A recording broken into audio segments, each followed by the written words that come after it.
The Clinical Education Model Project for the Oregon Consortium for Nursing Education, known as OCNE, was launched in February 2006.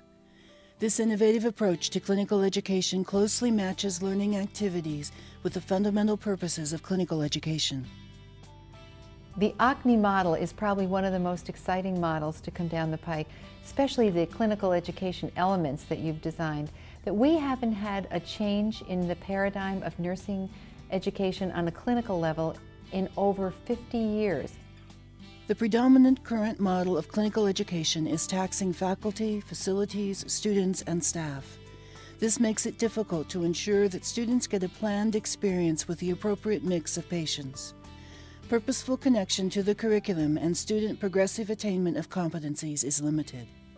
I think that concept-based learning, being more intentional and deliberate about what students do in their time. We've been way too dependent on the total patient care model, and it doesn't give us the deliberate learning activities that we can create by using different methods of teaching. The clinical practice environment is increasingly complex, and new approaches to clinical education are needed to adequately prepare nurses who are competent to assume the complex roles required in practice.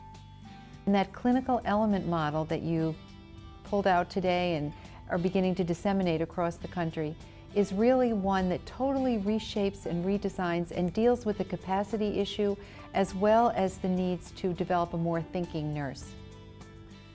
Students need consistent exposure to patients, including immersion in authentic clinical environments throughout their nursing education experience.